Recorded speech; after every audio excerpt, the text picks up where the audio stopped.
नमस्कार साथियों, आज हम पढ़ाने जा रहे हैं भाग 3। इसके पहले हमने भाग 1, भाग 2 तथा 1 से लेकर 12 अनुसूचियों तक हमने बता दिया है। तो आज हम बताएंगे भाग 3 क्या है।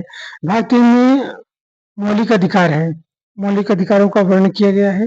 अब हम इसको ये बताएंगे कि मौलिक अधिकार क्या है और मौलिक अधिकार का अन्य अधिकारों से कैसे ये भिन्न है और इसकी आवश्यकता क्या है तथा इसके बारे में पूर्व में जो इतिहास है इसके बारे में थोड़ा हम चर्चा करेंगे। फिर इसके बाद आर्टिकल से हम चर्चा करेंगे। ठीक है। ये है पोल्ट्री 1। ये है यहाँ पे लिखा है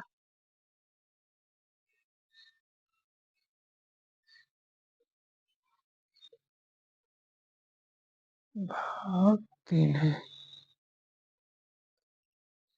ठीक, चर्चा करते हैं।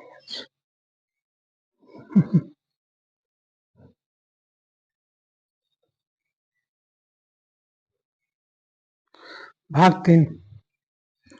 तो ये भाग 3 जो संविधान में वर्णन मिलता है आर्टिकल 12 से लेकर आर्टिकल 35 तक का है। तो इसमें भी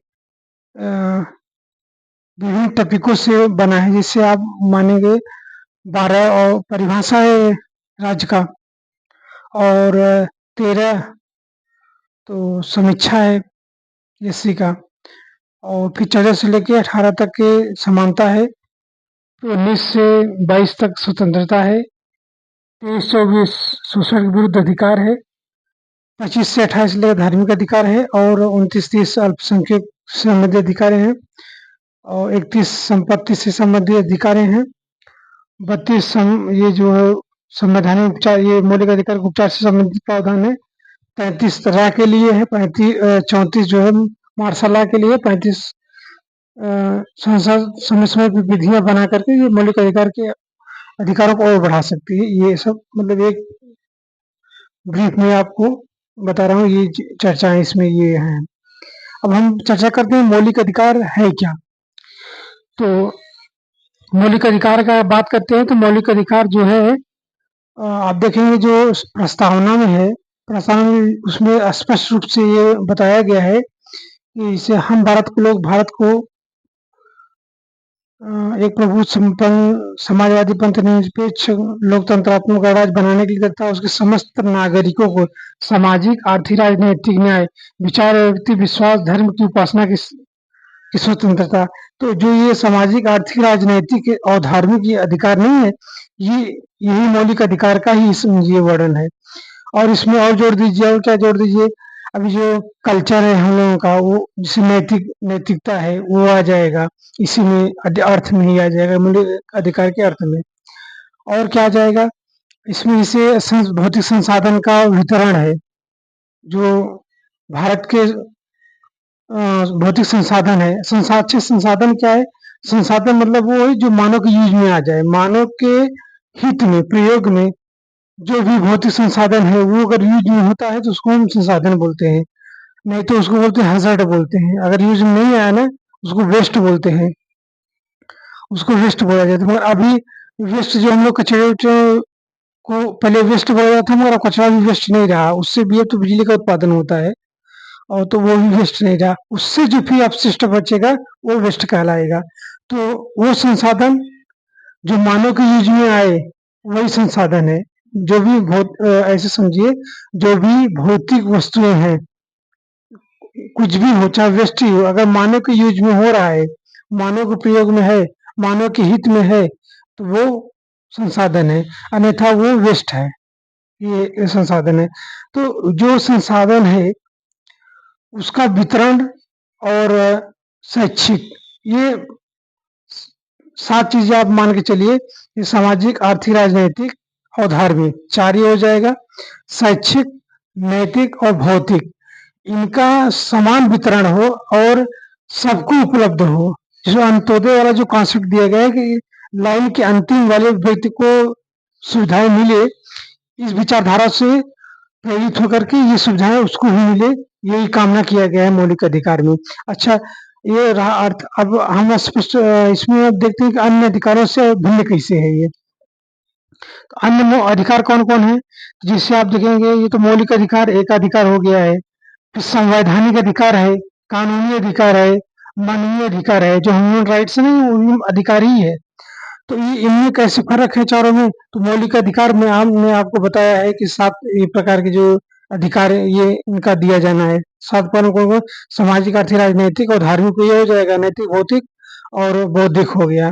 ठीक है, तो ये आपका रहा। अच्छा, नैतिक में नैतिक में क्या आएगा? नैतिक में वही संस्कार आएंगे, और जो अमूर्त रूप से जो है ये सब बातें आएंगी। अमूर्त रूप में क्या हमने आएगा उसमें, तो मैंने आपको पहले ही बताया था कि अमूर्त वाले में जैसे हम लोग जो संविधान सभा के लोग थे, तो पहले संविधान बनने से पूर्व वो सब चीजें अमूर्त में थी। बाद में जो संविधान बना तो वो मूर्त रूप में आया। तो वही सब सम्मान देना या व्यवहार है, तो ये सब क्या है, ये अमूर्त चीजें हैं। तो जब हम इसको मूर्त रूप में परिवर्तित करेंगे तो उसको नैतिक बोलते हैं। अच्छा, नैतिक में और क्या आ जा सकता है? और नैतिक में एक उदाहरण और बढ़िया से ले लीजिए। जैसे एक गाना है कि चली जाना तो पान की दुकान पे 3:30 बजे। तो ये गाना है ना इसमें, तो अब इससे स्पष्ट हो जाएगा। अब 3:30 बजे है, या आप पहुंचेंगे नहीं तो दूसरा कोई पहुंचेगा, ये तो बात की बात है। तो 3:30 बजे जो डेट दिया गया है, इसके लिए आप क्या करेंगे, अपना धन भी देंगे, समय भी देंगे और वहां पहुंचेंगे सही समय पे। तो उसको बोलते हैं, आपने एक नैतिक के लिए, एक नैतिक कर्तव्य, नैतिक बात को पूरा करने के लिए आपने अपने धन का और समय का बलिदान दिया। तो यही वही चीज नैतिक, इसी को बोलते हैं नैतिक चीजें हैं। कि हम किसी भी चीज की, मतलब वो नैतिक चीजों को पाने के लिए अपने धर्म और समय को जब हम बलिदान करते हैं तो उसको हम नैतिक चीजें बोलते हैं। तो ये नैतिक रहा आपका। अच्छा, तो ये जो मौलिक अधिकार है, हमने बताया संवैधानिक अधिकार है और कानूनी अधिकार है और आपका ये ह्यूमन राइट्स है। तो इनसे भिन्न कैसे है? भिन्न ये है कि जो मौलिक अधिकार है ये गारंटी रूप में दिया गया है, गारंटीकृत है, ये आपको मिलेगा ही मिलेगा। अच्छा, दूसरी बात, जो संपत्ति का अधिकार है या संवैधानिक अधिकार है, ये अनिवार्य नहीं है सब। ह्यूमन राइट्स भाई, तो वो तो उसमें कुछ चीज़ जो मौलिक अधिकारों से समानता है, कुछ में नहीं है। जैसे नौकरी पाना, मतलब होना चाहिए, नौकरी मिलना चाहिए। तो ये मान लीजिए अगर ये आप भावना रखते हैं, तो आप ह्यूमन राइट्स में बोल सकते हैं भाई कि मेरे जीने का अधिकार होना चाहिए। तो जीने अधिकार मौलिक अधिकार भी है। और दूसरी बात, जैसे नौकरी का पाना, तो ये तो गारंटी की थी भाई कि समान रूप से नौकरी मिलना चाहिए। उसमें जो प्रस्तावना शब्द है ना, प्रतिशत अवसर समानता प्रदान प्राप्त कराने के लिए, तो ये मौलिक मौलिक अधिकार वही करेक्ट समझिए। मगर ये अनिवार्य नहीं कि आपको मिलेगा ही। हाँ, मांग सकते हैं, अगर दे सके या सरकार न दे सके उसकी मर्जी, ये आपको ह्यूमन राइट्स की बात है। तो जीने का अधिकार तो है सेम, मगर नौकरी पाने का अधिकार अनिवार्य रूप से मौलिक अधिकार दे सकता है और ह्यूमन राइट्स में ये मिलेगा, ये कोई गारंटी नहीं है। ये बेस में ये चीज में अंतर है। तो ये रहा मौलिक अधिकार में और अन्य अधिकारों से जो अंतर है, ये स्पष्ट हो गया। अब तीसरी बात जो हमने बोला है कि मौलिक अधिकार जो है, ये इसका इतिहास क्या है।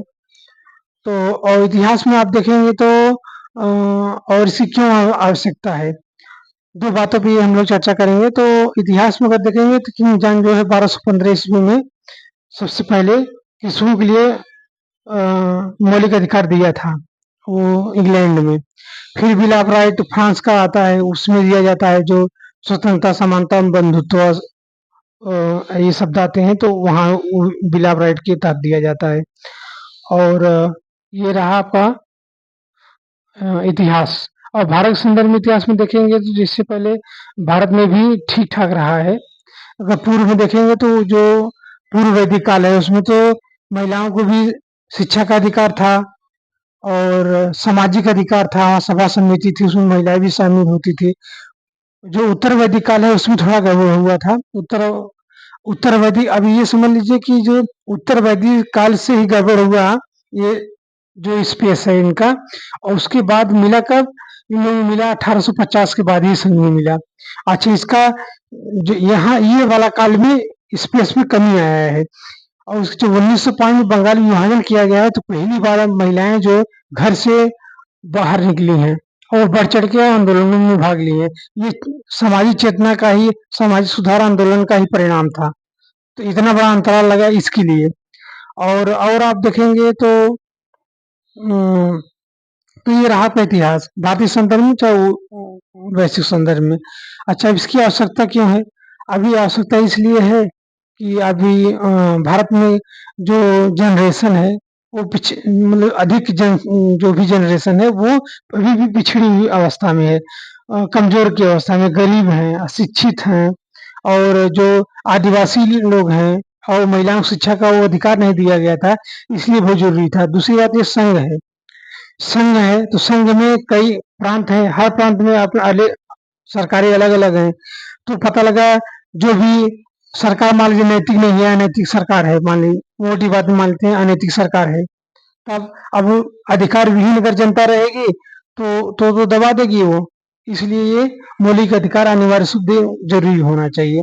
इसकी आवश्यकता इसलिए है कि सरकार जो भी लोकतंत्र में क्या होता है, बहुसंख्य जो बहुमत है वो अल्पसंख्यक जो बहुमत वाली है उसको दबाने का भी पूरा चांसेस रहता है।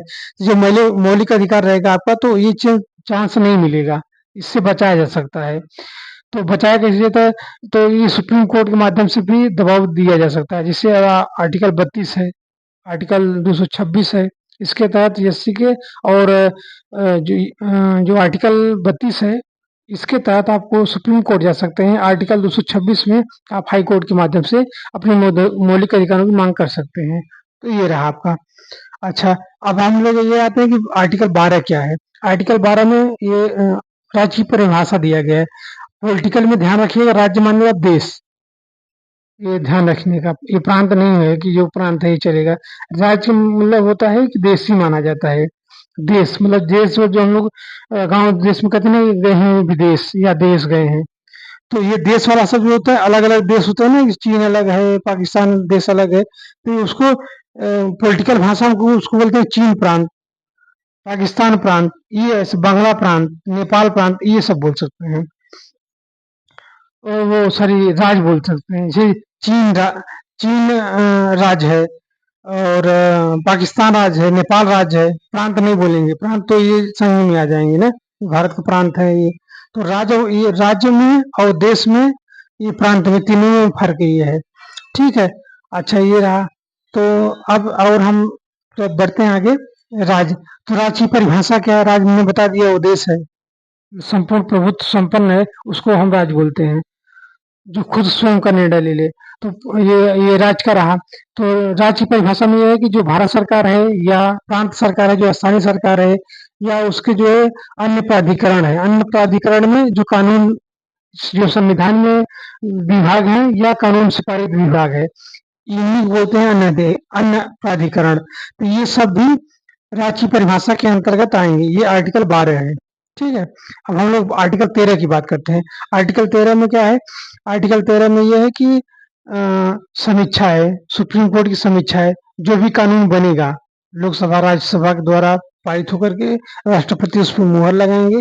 इसके बाद जो है वो तब तक मान्य कानून नहीं होगा जब तक सुप्रीम कोर्ट उसको सेटिस्फाइड नहीं कर दे। पहले वो चेक होता है कि कहीं मौलिक अधिकार का हनन तो नहीं कर रहा है। जो आर्टिकल 12 से 35 पूरा होना चाहिए। आर्टिकल 12 से 35 से लेकर के बीच में कहीं भी उसका हनन नहीं होना चाहिए।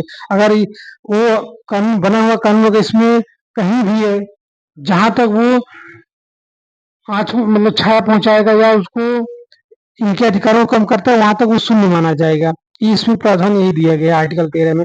आर्टिकल 13 में कहा गया जो संविधान से पूर्व है, जो संविधान से पूर्व की जो विधियां हैं, जो कानून है, जो अंग्रेजों ने बनाई है, तो वो अगर कोई भी हो, अगर मौलिक अधिकार को हनन करती है तो वहां तक शून्य माना जाएगा जहां तक वो हनन कर रहे हैं। इसको बोलते हैं छाया की नीति। छाया की जो ग्रहण की नीति है ना, ये सूर्य ग्रहण ऐसे ही समझिए उसको, ग्रहण की नीति, ये कॉन्सेप्ट इसी में आया है। वो छाया जहां तक पहुंचेगा, छाया का मतलब हो गया है कि जो मौलिक अधिकार, अगर मौलिक अधिकार मान लीजिए पृथ्वी को मानते हैं या सूर्य को मानिए, मौलिक अधिकार सूर्य को मानिए, और जब इसके बीच में चंद्रमा आता है तो पृथ्वी पर से छाया पृथ्वी पर से तो छाया पड़ेगा, सूर्य दिखेगा ही नहीं। तो जहां तक सूर्य नहीं दिख रहा है, मतलब सूर्य दिखेगा नहीं, पृथ्वी से नहीं दिख रहा है, उसको इसी समय संदर्भ में मानेंगे।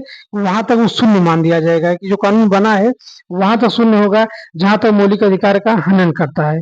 तो इसे मान लीजिए, अगर 30% हनन करा तो 30% कट जाएगा, 70% जो कानून अभी मान्य रहेगा बस। ये प्रावधान है। अब ये रहा 26 जनवरी 1950 से पहले जो कि विधियां हैं। अब 26 जनवरी 1950 के बाद जो भी अब कानून बनेंगे संविधान के आर्टिकल को देख करके, उसमें भी मौलिक अधिकार का हनन नहीं होना चाहिए, ये इसमें प्रावधान दिया गया है। तो अगर वो हनन करती हैं तो वही सेम फार्मूला इसमें भी लगेगा। अच्छा, इसमें अब दूसरी बात क्या है, अब राज्यपाल जो अध्यादेश जारी करते हैं, राष्ट्रपति जो अध्यादेश जारी करते हैं, उपराज्यपाल या कोई ऑर्डर देते हैं, तो ये सब की जो भी इनकी भी समीक्षा होगी। अगर ऐसा कोई रहेगा तो इनका भी समीक्षा होकर वहां तक शून्य मान लेंगे जहां तक हनन करता है। फिर उसमें और आगे का देखा जाए तो आर्टिकल 13, आर्टिकल 368 के संबंध के बारे में बताया गया है कि कहाँ तक इनके संबंध है। ये तो ओवर हो गया, जाने दीजिए इसको। अब हम लोग आते हैं आर्टिकल 14 में। ये रहा आपका आर्टिकल 13 तक। अब आते हैं आर्टिकल 14। आर्टिकल 14 में देखिए, विधि के समक्ष समानता, ये समानता का अधिकार है। विधि के इसमें दो बातें कही गई, विधि के समक्ष समानता और समान विधि के समक्ष समान संरक्षण। विधि के समक्ष समानता मतलब कि अगर कहीं भी पुलिस स्टेशन पे है, अगर चाहे प्रधानमंत्री हो चाहे एक आम नागरिक हो, उस इसीलिए देखिए आप एक एग्जाम उदाहरण लेंगे तो स्पष्ट हो जाएगा। चुनाव आता है देखिएगा तो ना, अब प्रधानमंत्री मोदी जी भी जाकर के लाइन लगाते हैं या योगी जी भी जाके वो लाइन लगा के वोट देते हैं। ऐसा नहीं कि वो पहुंचेंगे सभा जी वो देंगे, ऐसा नहीं है। यही चीज बताने का प्रयास किया जाता है कि देखिए वित्त के समय समानता है, सब समान है। यही कारण है इसी नंबर से लगाया जाता है। तो ये रहा विधि के समझ समानता। अभी विधि के समझ संरक्षण, ये दो बातें हैं। तो विधि के समझ संरक्षण में क्या आएगा कि जैसे आप मान लीजिए कोई साधन संपन्न है, कोई बहुत बड़ा अमीर है, ठीक है, आप कोई एक गरीब होगा तो वो दिल्ली जा सकता है। जैसे मान लीजिए अगर वो दक्षिण का है और दिल्ली वो अपने साधन से जा सकता है, मान लीजिए मुकदमा उस पे है, तो अब वो वहां पहुंचने के लिए अगर उसको संरक्षण दिया जाए, सरकार अगर इसी एसटी जब परीक्षा देने जाते थे तो पहले भाड़ा भी किराया भी मिलता था। यही है, ये विधि के समक्ष समान संरक्षण। तो ये फार्मूला यही पे है कि वो अगर जनरल के पास है पैसा, वो पहुंच जा रहा है, तो एससी कहाँ से पहुंचेगा, एससी हो चाहे एसटी कहाँ से पहुंचेंगे। इन लोग छात्रों को तब जो है वो जो ट्रेवल वाला यात्रा भत्ता है नहीं होता है, वो किराया वरा वो जोड़ के दिया जाता था। ये कारण है विधि के समझ समान संरक्षण, इसे पूरा करने के लिए दिया गया था। तो ये रहा आपका 14। अब हम लोग कल से बताएंगे आपको आगे से, ठीक है। Thank you.